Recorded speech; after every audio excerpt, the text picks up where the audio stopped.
ubundi ko badakingura habaye iki? ntabahari uzagaruka ejo bahari. Ubundi sabo ni bande ndi kumva barimo kwitotombara?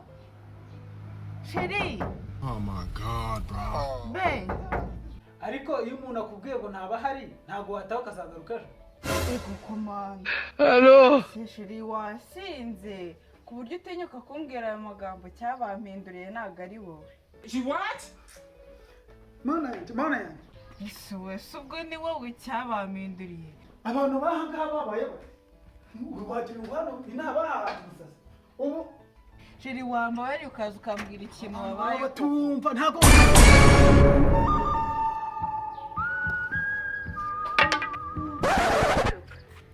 kumbwira umuntu wari uri kubwira. Mbwira ikintu wabaye kindi gituma umbwira amagambo agana kuri yo. Mbwira ikibazo cyabayeho kugira ngo unyihorere. Gusa ubundi ko mbona wihebye wabaye kibona isura yahindanye. Ufite ikihe kibazo? nyine Sheri.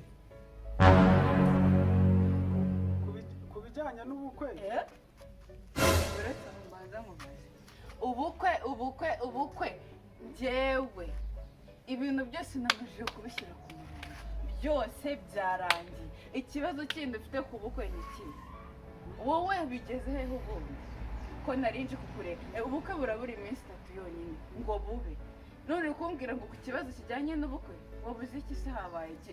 Ikintu utambwiye guhera ryari muhamagara guhera nijoro naguhamagaye inshuro 10 na zingahe zose wanga kunyitaba. Mbwira ikibazo ufite ku kintu kijyanye n'ubukwe. Wahora n'iki nyine iki kibyo atari byo ndimo kumva. Sobanurira mbwira ikibazo gihari gituma utanyitaba gituma numva wasaze inzu yose wayiteye. Umva se nyine gabanya amagambo. Nje rwose ibintu by'ubukwe nabivuyemo. Nyine Sheri reka nkubwize ukuri. Nje nabuze aho mpahira ibintu bijyanye n'abageni. Urabiza amafaranga ndayafite nta kintu mbuze. Rero rwose mfasha nabuze umuntu uzankora decoration nabuze amakote ubu ngubu urashaka koko muzagenda musebye mu bukwe koko nambaye gutya. Sheri nicyo kibazo wari ufite ntabwo uzi ya makote meza bakorode bambaye hariya hirya muri bwa bukwe bwabo na ya makanzu meza b'abakobwa bari bambaye ba Shakira bangabire wabonaga ukuntu bari baberewe ariko narabibonye kandi naranayabonye. Mana yanjye ahubwo bayahahiye. Nyumvira nawe ikibazo cyawe ni muri Birashoboka Company Limited iherereye mu karere ka Gicumbi mu murenge wa Ruvune. Ngo murenge wa Ruvune cyane. Sheri ayo makuru waye kuyahe?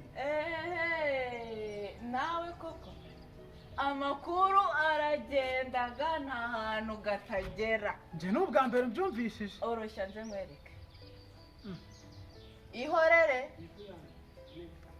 nje mwereke.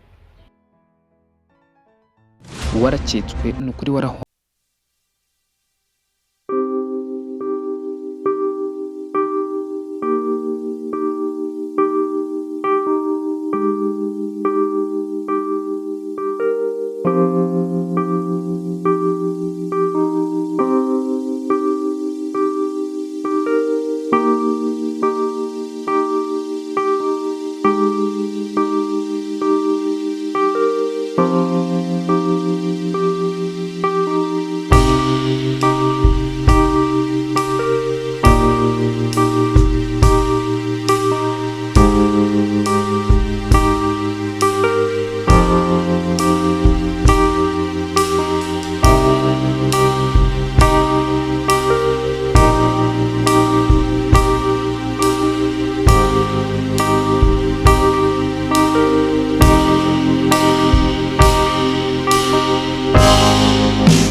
nje kwambara agashati neza nambare n'inkweto Uri- ubundi duhite tugenda aha hantu uri Minyago. kunyereza Ego. uri kunyereza atebuka matera ku muhanda